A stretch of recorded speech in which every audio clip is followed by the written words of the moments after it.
हम economic development के अंतर्गत हम लोग न्यू इकोनॉमी देखते हैं, अर्थात नई अर्थव्यवस्था, जिसमें सरकार ने देश में डेटा सेंटर पार्क बनाने हेतु नीति जल्द प्रस्तुत करेगी। ठीक है, जिसमें हम देख लेते हैं कि डाटा सेंटर होता क्या है। जिसमें बड़ी बड़ी कंपनी होती है जो अपनी डाटा को डाटा सेंटर पार्क में सुरक्षित रखती है, जैसे कि यूट्यूब हुआ, अमेजन हुआ, जिसके पास बहुत बड़ी बड़ी डेटा उपलब्ध होती है, जो अपनी डाटा को डाटा सेंटर पार्क में सुरक्षित रख सकती है। उसी प्रकार अगला है, हम देखते हैं वर्ष 2020-21 में भारत नेट कार्यक्रम को 6,000 करोड़ रुपए का आवंटन किया गया है। उसका उद्देश्य क्या है कि 1 लाख ग्राम पंचायतों को इंटरनेट नेटवर्क से कनेक्ट करना। ठीक है, उसी प्रकार अगला है बजट 2020-21 में क्वांटम टेक्नोलॉजी के लिए 8,000 करोड़ रुपए का ऐलान किया गया है। ठीक है, क्वांटम टेक्नोलॉजी एक ऐसी तकनीकी है जो आर्टिफिशियल एजेंसी से कहीं आगे होती है। ठीक है, इसके तहत बड़े डाटा को या इंफॉर्मेशन को बहुत जल्द या कम समय में प्रोसेस किया जा सकता है, जो कि वर्तमान समय की डिवाइस प्रोसेस करने या काम करने में कई साल लगा देते हैं। ठीक है, उसी प्रकार अगला हम देखते हैं केयरिंग सोसाइटी। ठीक है, जिसके अंतर्गत महिला, बच्चों एवं समाज कल्याण को फोकस किया गया है, जिसमें सरकार ने वर्ष 2020-21 के दौरान पोषण संबंधी कार्यक्रम के लिए 35,600 करोड़ रुपए का प्रावधान किया है। ठीक है, ध्यान दीजिए कि प्रधानमंत्री ने 2017-18 के दौरान माताओं, बच्चों और गर्भवती महिलाओं को पोषणात्मक स्थिति में सुधार के लिए पोषण अभियान का शुरुआत किया था। हम देखते हैं एससी और ओबीसी वर्ग के विकास के लिए 85,000 करोड़ रुपए, वहीं एसटी वर्ग के विकास कल्याण के लिए 53,700 करोड़ रुपए का प्रावधान किया गया है। वहीं पे बजट में सारदा एक्ट का भी जिक्र किया गया है। सारदा एक्ट क्या है जान लेते हैं। बजट 2029 में सारदा एक्ट की बात की गई। इसके तहत 1978 में महिलाओं की विवाह की आयु 15 वर्ष से 18 वर्ष की गई थी। ठीक है, उसी प्रकार अगला हम देखते हैं केयरिंग सोसाइटी। ठीक है, जिसके अंतर्गत संस्कृति और पर्यटन को विशेष महत्व दिया गया है। ठीक है, जिसमें सरकार भारत में भारतीय विरासत संरक्षण संस्थान की स्थापना करेगी। ठीक है, जिसमें 5 पुरातात्विक स्थलों को आइकॉनिक स्थलों के रूप में विकसित करेगी, जिसमें कौन कौन सा है, राखीगढ़ जो कि हरियाणा में स्थित है, वहीं पे हस्तिनापुर जो कि यूपी में स्थित है, वहीं पे शिव सागर जो कि असम में स्थित है, वहीं पे धौलावीर जो कि गुजरात में स्थित है, वहीं पे आदिचनलूर, ठीक है, जो कि तमिलनाडु में स्थित है।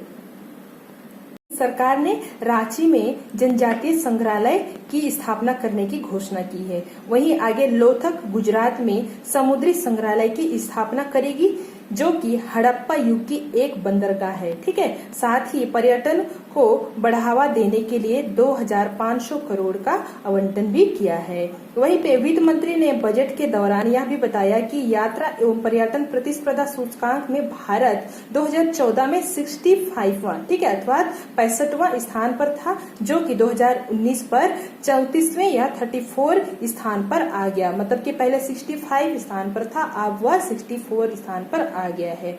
वहीं सरकार ने पर्यावरण और जलवायु परिवर्तन के क्षेत्र में सरकार ने 4,400 करोड़ का आवंटन किया है या प्रावधान किया है। हम वित्तीय क्षेत्र को हम देखते हैं। वर्तमान में भारत दुनिया की 5वीं सबसे बड़ी अर्थव्यवस्था है। वर्तमान में भारत $2.9 ट्रिलियन इकोनॉमी वाला देश है।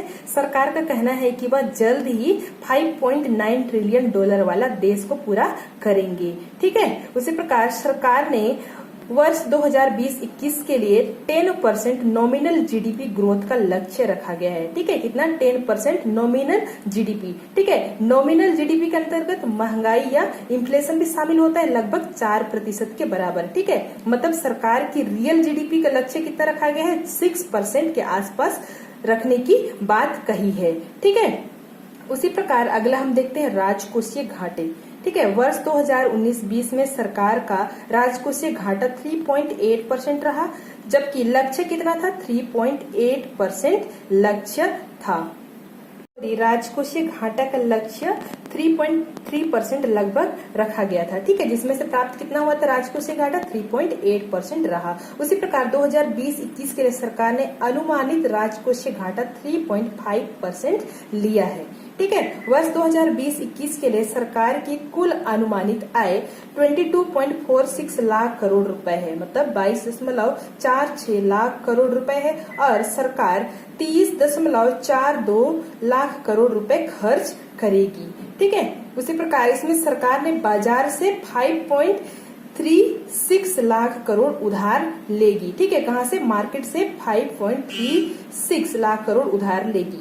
सरकार ने बैंक डिपॉजिट एसोसिएशन को 1 लाख से बढ़ाकर 5 लाख रुपए कर दिया है, जिसमें क्या होता था कि अगर कोई बैंक डूबता है, ठीक है, तो पहले आपको रखी गई पूंजी का मैक्सिमम 1 लाख रुपए मिलता था, जो अब बढ़कर कितना हो गया है? 5 लाख रुपए हो गया है। ठीक है। अगर कोई सा बैंक अगर दिवालिया हो जाता है या बंद हो जाता है, मान लीजिए कि आप 10 लाख रुपए अगर आप जमा किए हैं, ठीक है, तो आपको पहले मैक्सिमम कितना मिलता था? सिर्फ 1 लाख रुपए मिलता था, लेकिन अब से कितनी मिलेगी? 5 लाख रुपए मिलेगी। ठीक है। उसी प्रकार सरकार ने DDT को पूरी तरह से समाप्त कर दिया है। DDT क्या होता है? Dividend distribution tax. ठीक है, जिसको सरकार ने पूरी तरह से समाप्त कर दिया है। ठीक है। अगला है, सरकार को पैसों की अधिक आवश्यकता के चलते IDBI बैंक में सरकार ने अपनी पूरी हिस्सेदारी को खत्म करने का फैसला किया है। ठीक है। वर्तमान में हिस्सेदारी कितना है? 46.46 IDBI बैंक में हिस्सेदारी है सरकार का।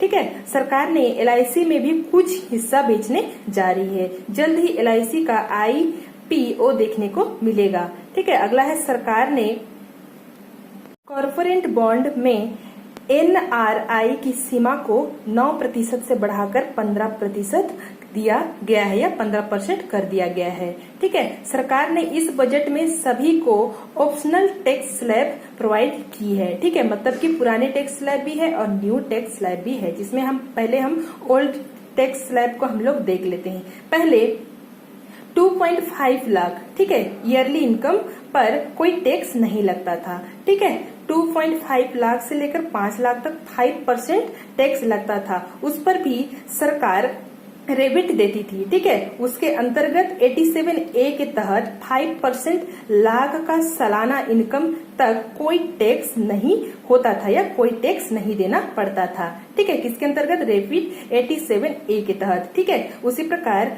5 लाख से लेकर 10 लाख, ठीक है, 5 लाख से लेकर 10 लाख पर 20% टैक्स देना पड़ता था। ठीक है। उसी प्रकार 10 लाख से ज्यादा वालों को कितना? 30% टैक्स देना पड़ता था। हम न्यू टैक्स स्लैब को हम देखते हैं। ठीक है। जिसमें भी 2.5 लाख मतलब 2.5 लाख तक कोई टैक्स नहीं है। उसी प्रकार 2.5 से 5 लाख तक मतलब कि 2.5 से 5 लाख तक 5% का टैक्स है, जिसमें भी 87A रेपिड अंडर सेक्शन के तहत टैक्स छूट है।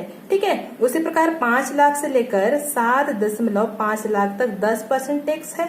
उसी प्रकार 7.5 लाख से लेकर 10 लाख तक 15% टैक्स देना है। उसी प्रकार 10 लाख से लेकर 12.5 लाख तक 20% टैक्स का दर है। उसी प्रकार 12.5 लाख से लेकर 15 लाख तक 25% टैक्स है। उसी प्रकार 15 लाख से ज्यादा वालों को 30% टैक्स है। ठीक है। सरकार ने दोनों टैक्स स्लैब का प्रोवाइड की है। ठीक है। जिसको पुराने तरीके से टैक्स स्लैब भरना है वो पुराने तरीके से भर सकते हैं।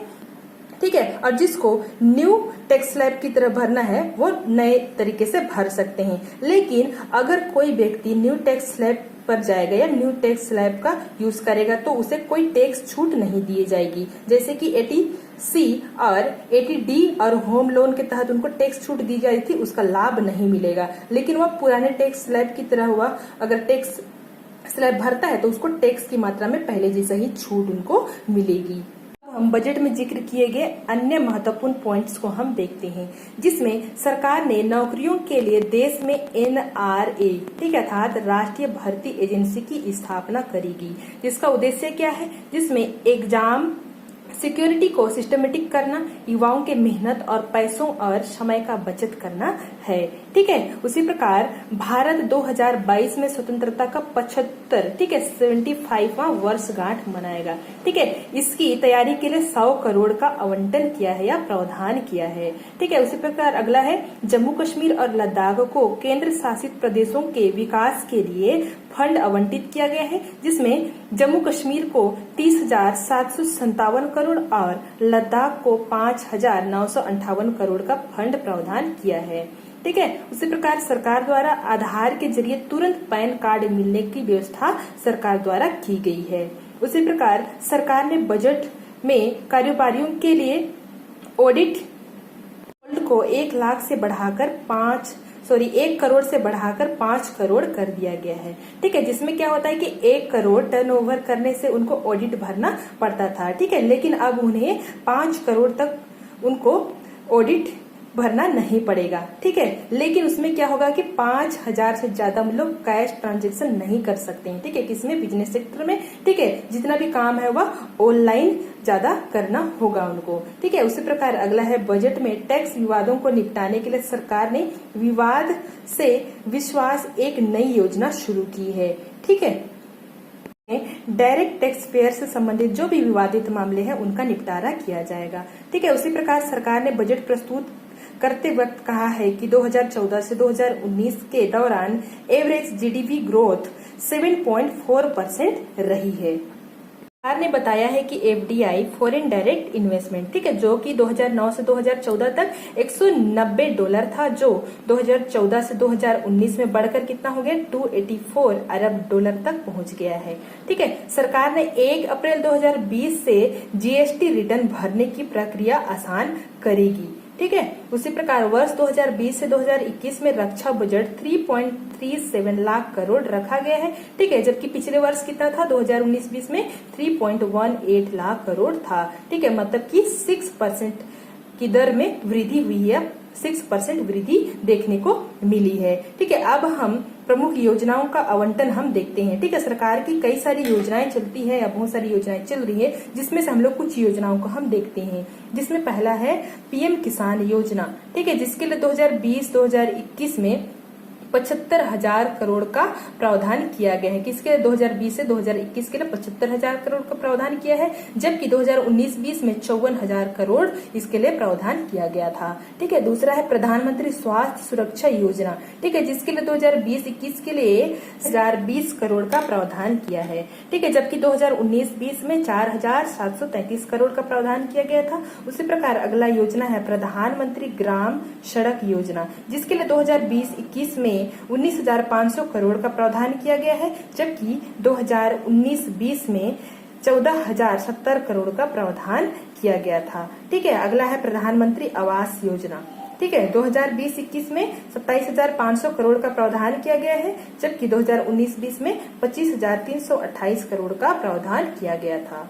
प्रधानमंत्री आयुष्मान भारत योजना, ठीक है, जिसमें वर्ष 2020 से 2021 के लिए 6,429 करोड़ का प्रावधान किया गया है, जबकि 2019 से 2020 में 3,300 करोड़ रुपए का प्रावधान किया गया था। ठीक है, कितना? 3,314 करोड़ का, ठीक है, प्रावधान किया गया था। अब हम देखते हैं सरकार की इनकम। ठीक है, सरकार को इनकम कहाँ से प्राप्त होती है?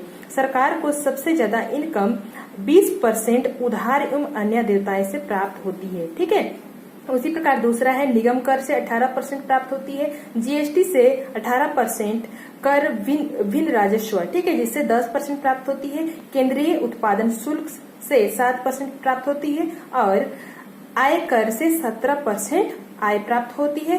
ठीक है, उसी प्रकार ऋण भिन्न पूंजी प्राप्तियां कितना? 6% इनकम सरकार को प्राप्त होती है। उसी प्रकार हम देखते हैं आगे सरकार की खर्चे, ठीक है, किस किस सेक्टर में सबसे अधिक होती है, जिसमें 20%, ठीक है, पैसा किसको जाता है? राज्यों को चला जाता है, जो कि टैक्स और शुल्क में राज्यों का हिस्सा होता है। ठीक है, करों और शुल्कों का राज्यों का हिस्सा होता है 20%, ठीक है, जो राज्यों को चला जाता है। उसी प्रकार 18% पैसा सरकार का ब्याज अदायगी में जाता है। ठीक है, क्योंकि हम देखे हैं कि इनकम सबसे अधिक प्राप्त हम लोग कहाँ से करते हैं? हम लोग उधार से हम लोग करते हैं। ठीक है, तो हम लोग को टैक्स पे करने में 18% चला जाता है। ठीक है, उसी प्रकार रक्षा को 8% जाता है। ठीक है, उसी प्रकार वित्त आयोग और अन्य को 10%, केंद्रीय क्षेत्र की योजना को 13% और केंद्रीय प्रायोजित योजनाओं को 9% और अन्य में 10% जाता है। ठीक है।